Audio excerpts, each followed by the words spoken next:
Hola amigos, ¿cómo están? Un gusto saludarlos nuevamente. Aquí se encuentra su amigo Nilesh. Fíjense que hoy vamos a hacer otro video de Nilesh de película. Me di a la labor de darme la oportunidad de ver un clásico. ¿Sí? Es un clásico que tiene alrededor, creo que ya de 80 y tantos años, ¿sí? Si no es que un poquito más. Está cerca ya de cumplir el siglo.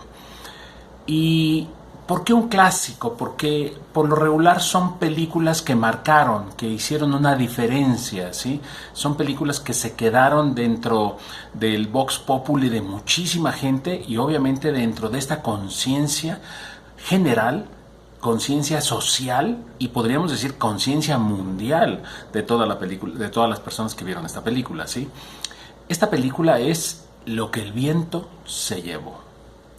Tengo que confesar que efectivamente nunca había yo visto esta película.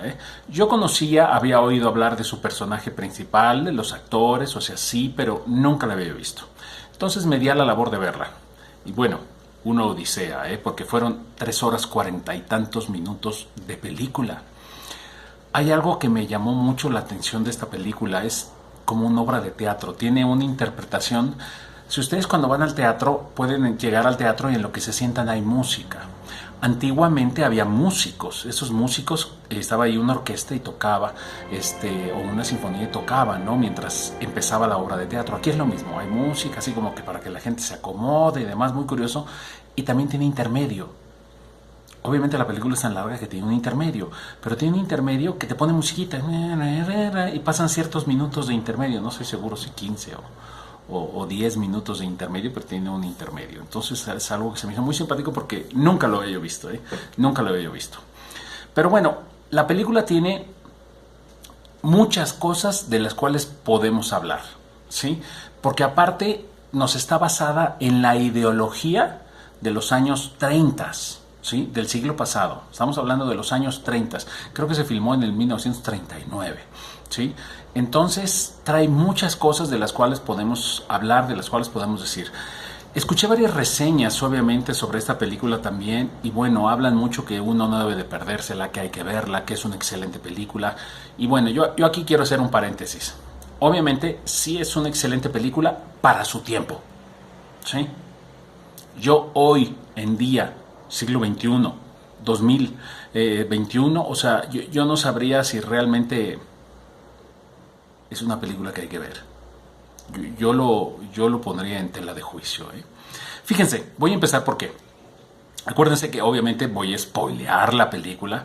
Esta sí debe de haber muchísima gente que no la haya visto, así que si quiere verla primero, pues obviamente no vea este video, hasta después pueden verlo, o véanlo y después desde esta perspectiva analicen la película, ¿sí?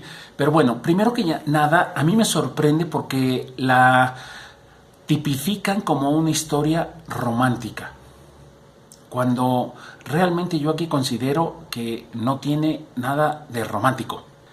Es la historia de una mujer que literalmente se encapricha de un hombre que se va a casar y que no se lo propone a ella y que ella dice que está enamorado. Entonces aquí esta historia de amor yo la pondría en tela de juicio, porque se supone que con el otro personaje principal, ella es Scarlett O'Hara, que es la protagonista de esta película, y supuestamente el protagonista principal es Red Butler, ¿sí? Que es literalmente una persona no grata para la sociedad de ese momento. ¿Por qué? Porque es una persona que se lo corrieron de la universidad, que tiene malas influencias, recurre a prostíbulos, las amistades que tiene, pero sin embargo es un tipo que es millonario en la película, es encantador, aparentemente para la época. Acuérdense, esto es para la época, él es encantador para la época. Y algo que a mí yo noté y me gustó es que es sumamente honesto. Yo podría decir que en la película es el más honesto y congruente. De ahí en fuera todos los demás viven en un sueño, O sea, la película literalmente es como un sueño lo que están viviendo, una irrealidad que cuando les cae la realidad encima, entonces sí, ya ahí es donde empiezan a ver su suerte todos los personajes, ¿no? Entonces, por lo pronto, yo no la pondría como una historia de amor. O sea, no. La actriz principal, o sea, el personaje principal, que es esta Scarlett O'Hara, o sea, ella realmente tiene 3 parejas en lo que dura la película y con ninguna está enamorado, ¿sí? Entonces, y la verdad, el final ni siquiera es para estar enamorado, tampoco. Entonces, yo no la pondría como una historia de amor, ¿sí? Ahora, aquí podríamos hablar, fíjense, de las relaciones, el origen de las relaciones, cómo se van dando. Para empezar la película, pues estamos hablando de 1938, 1939 del siglo pasado, cuando todavía existía la esclavitud, cuando todavía existían estas relaciones arregladas, cuando en las relaciones las mujeres tenían 16, 18 años y los hombres tenían 35, 45, 55, hasta 60. Podrían en un momento dado, ahí lo mencionan, antes de 65 todavía era un partido para casarse, ¿sí? Entonces fíjense cómo las relaciones siempre han sido formadas por las creencias que tenemos en ese momento. Esto es muy importante, ¿sí? Porque son las relaciones y estaba bien visto. Si hoy en día una mujer quiere casarse, como lo acabo de explicar en la película de Alguien tiene que ceder, que es una joven de 20 y tantos años y que anda con un hombre de 60 y tantos años, pues es mal visto. Y aquí, en esta película, no. En esta época, no. Entonces fíjense cómo dependiendo de la época se van dando este tipo de circunstancias, ¿no? Porque aparte no existía el enamoramiento, o sea, por lo regular las relaciones eran arreglos que se llevan a cabo entre familias, ¿sí? Eran arreglos que se llevaban a cabo ¿para qué? Para hacer negociaciones, para tener más tierras, para no perder, por cuestiones políticas. A final de cuentas, todo era un arreglo. Entonces, el enamoramiento no había. Entonces, esta es una época difícil. Sobre todo es una época difícil para las mujeres. ¿Por qué? Porque tenían que someterse y considerar que, pues bueno, era la pareja que se había elegido, que era lo mejor para ellas en ese momento, lo mejor, fíjense, para la familia. ¿Sí? Estas son modos de sacrificarse por la familia. Entonces, aquí es muy importante que vayamos viendo todos estos puntos, ¿no?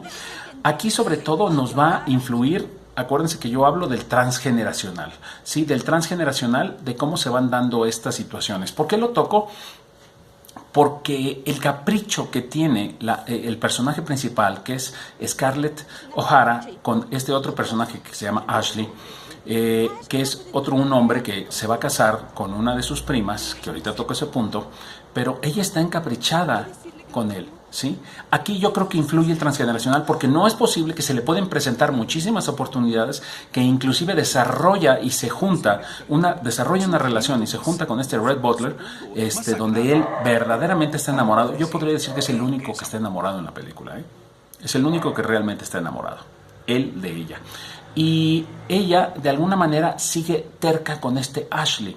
Aquí sería fascinante si pudiéramos saber la fecha de Ashley con la fecha de la mamá o del papá, para ver a quién le está representando ella, porque es impresionante la necedad que tiene ella por estar con esta persona. Entonces aquí vemos una fuerte influencia del transgeneracional, ¿sí? De cómo de alguna manera esto está influyendo, porque puede simbolizar a alguien importante en su familia donde ella quiere regresarlo, porque a final de cuentas no lo deja ir, lo tiene con ella, ¿sí? Entonces puede ser muy importante ver este tipo de cosas, ¿no? Ahora, fíjense, también puede influir aquí de lo que hablo mucho, que es el proyecto sentido.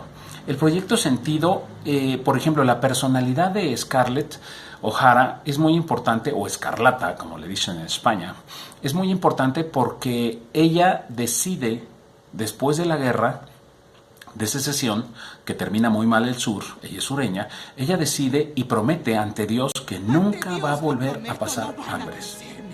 Pero es una promesa y aquí hay algo importante, porque aquí debe de haber un proyecto sentido, porque ella decide, no importa a quién tenga que engañar, no importa a quién tenga que matar, no importa lo que tenga yo que hacer, juro que nunca más voy a volver a pasar hambres, ni yo ni mi familia. La traducción al español la hicieron un poquito más light, pero se los voy a poner aquí en inglés para que vean exactamente, y con letreritos para que vean lo que ella realmente promete. Entonces, aquí hay un proyecto sentido, porque aparte su mamá, al inicio de la película, asisten a una fiesta donde va ella con sus hermanas y llega el papá y le preguntan, ¿y la señora Hara? Es que están liquidando a un obrero. Sí, al capataz creo que lo estaban liquidando por una situación que había sucedido que sale al principio de la película. Entonces es impresionante cómo aquí la que lleva el negocio al parecer es mamá. ¿Sí? Entonces aquí hay un proyecto sentido de que mamá es la que se tiene que ocupar del negocio y de las tierras. Entonces aquí puede venir un proyecto sentido de por qué ella decide salir adelante y sacrifica absolutamente todas las relaciones para ella poder estar bien económicamente, que a final de cuentas es lo que logra en la película. Entonces esto es muy importante porque aquí viene el proyecto sentido, ¿sí? Después también viene el ambiente emocional. Aquí lo vamos a tocar de cómo van creciendo. Fíjense, estas influencias que hablaba yo hace ratito de cómo van creciendo. El ambiente emocional, acuérdense que lo adquirimos, que es una de las 3 cargas energéticas que nos forman y es de los 0 a los 7 años.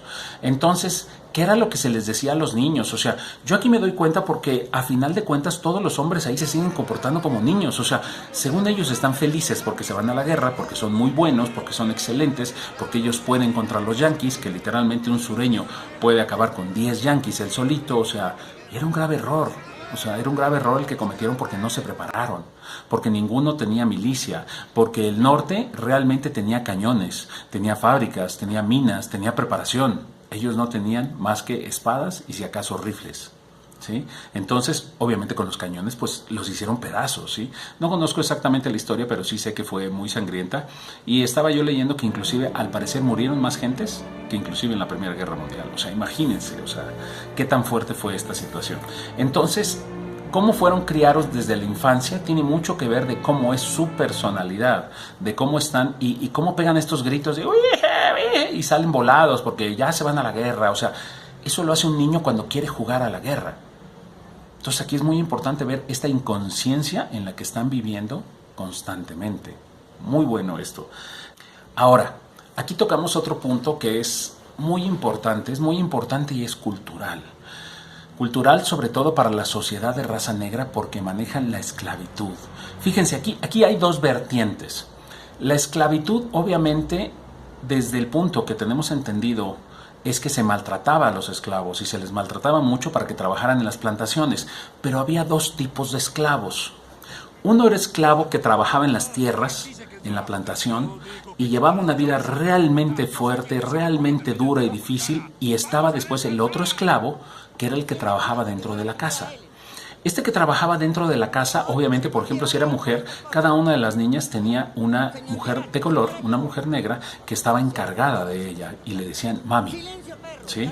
Entonces, esto es muy curioso porque estos negros, de alguna manera, tenían una jerarquía mayor a los que trabajaban afuera en el campo. Y ellos mismos la marcaban. Entonces, fíjense, aquí es algo muy curioso. La esclavitud es algo de lo que se quejaban, pero aquí en la película no ponen negros que se vean que sufren por eso.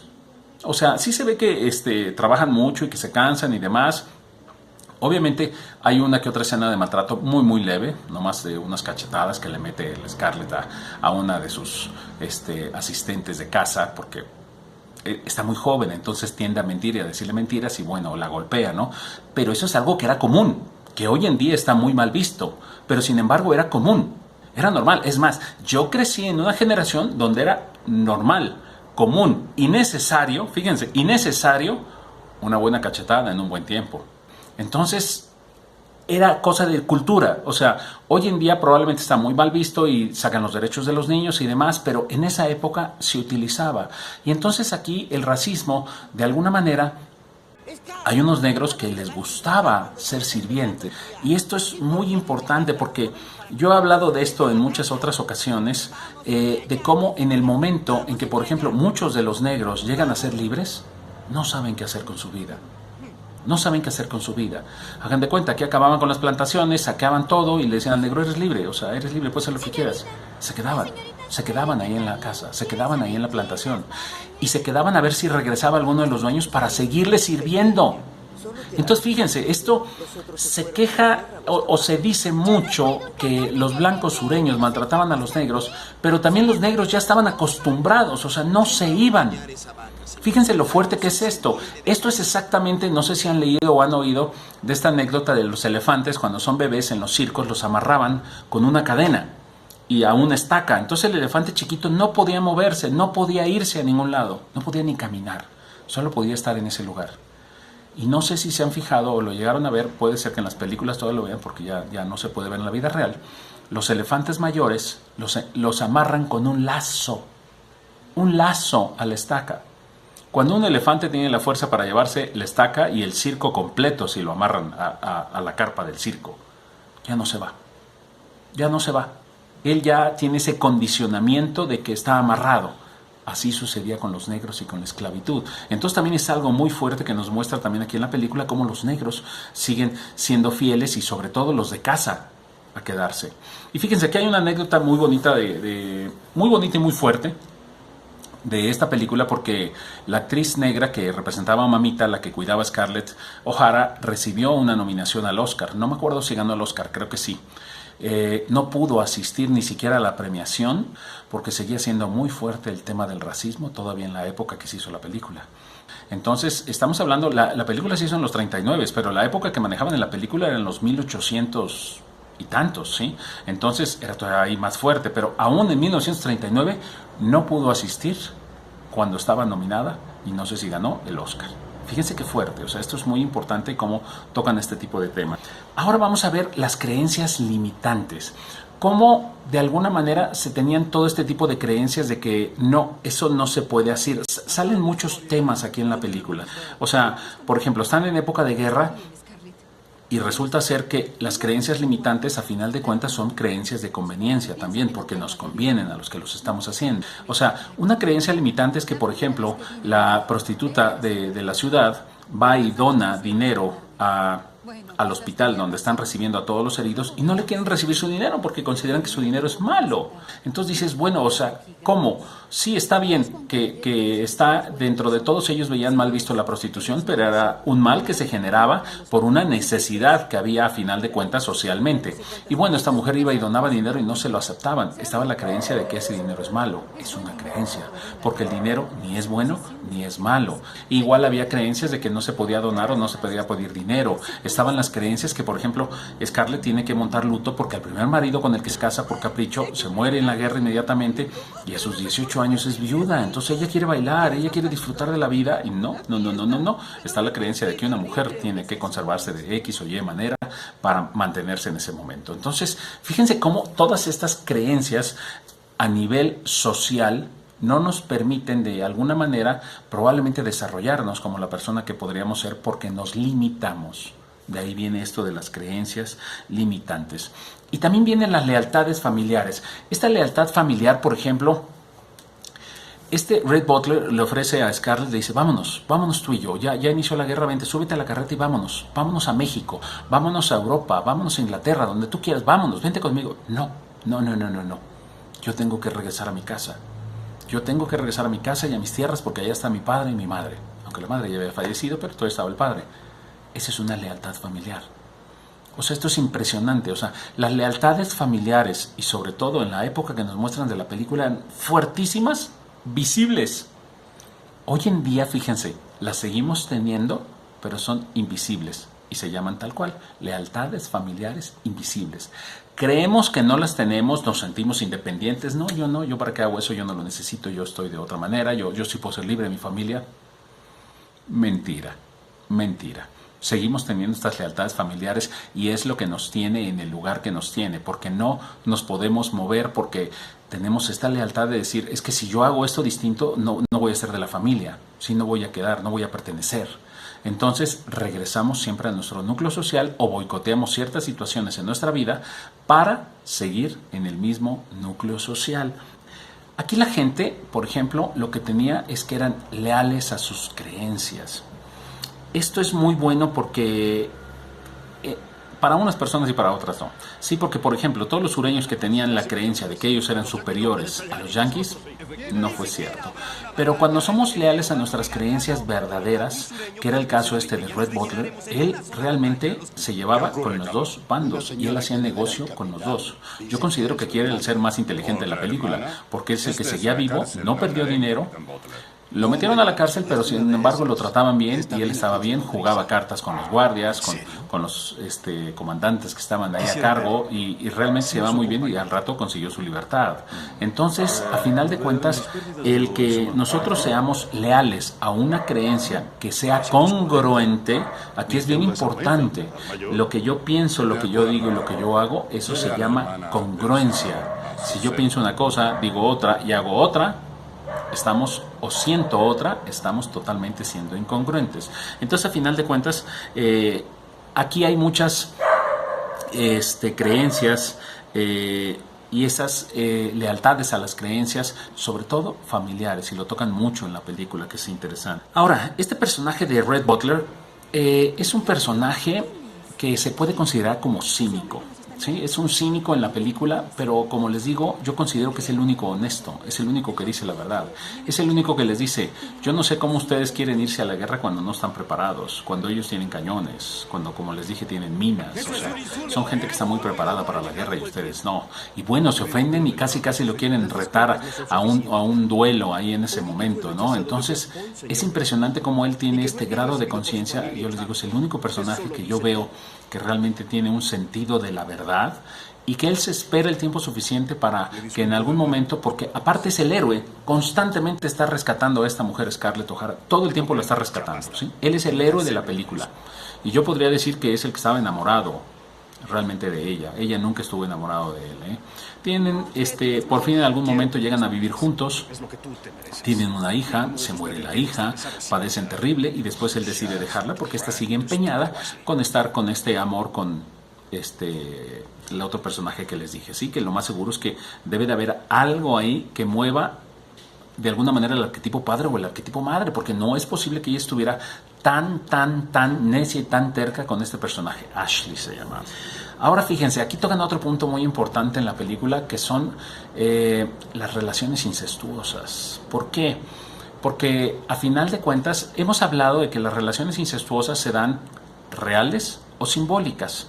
Las simbólicas es cuando nuestro subconsciente va a buscar a alguien con que tengamos esta fijación, ya sea el complejo de Edipo o el complejo de Electra o el yo mismo, que es en este caso un hermano, y habla de estas familias donde se dieron este tipo de relaciones reales, y en este caso aquí son incestuosas y reales, ¿sí? Porque incestuosa puede ser, por ejemplo, Scarlett, que está necia con el tal Ashley, que de alguna manera puede simbolizar a su papá o a su mamá, entonces ahí hay una relación incestuosa, pero es emocional y no es real, ¿sí? Pero sí había relaciones incestuosas reales porque se casaban con sus primos. Este tal Ashley se iba a casar con su prima. Ella es como yo, Scarlett. Ella es parte de mi sangre y nos entendemos los dos. Y no estaba mal visto. Fíjense cómo volvemos a lo mismo. Todos son las creencias de la época. Él se podía casar con su prima y no estaba mal visto, ¿sí? Al contrario. ¿Y saben por qué lo hacían? Porque uno, se quedaban con las tierras. Dos, porque convenía y seguían teniendo todo en la familia. Y tres, también muchas veces lo hacían por cuestión de linaje. Se conservaba su raza, que era la creencia que tenían en ese momento, y su sangre pura. Que después esto trae muchas consecuencias, pero bueno, no es la idea hablar de nada de eso. Entonces, la película está muy interesante por todos estos puntos que toca, que realmente es... Si me voy a la época, es un peliculón de la época, un peliculón, ¿sí? Realmente, o sea, todo lo que hicieron sin la tecnología que existe hoy en día, es impresionante cómo filmaron esta película, impresionante. O sea, no le quito su título de ser un clásico, es un clásico realmente, pero yo no la veo como un clásico romántico, yo no la veo como algo que hoy en día a las generaciones nuevas les pueda gustar, pero, sin embargo, había que verla. ¿Sí? Díganme ustedes qué piensan, si la conocen, si la vieron esta película, pónganme aquí abajo sus comentarios acerca de si les gustaría verla o no. Pero bueno, ya lo hicimos. Mi nombre es Nilesh, soy Babalao y fue un gusto estar con ustedes comentando esta película. Cualquier película que quieran, pónganme aquí y yo la comento. Por aquí nos estamos viendo.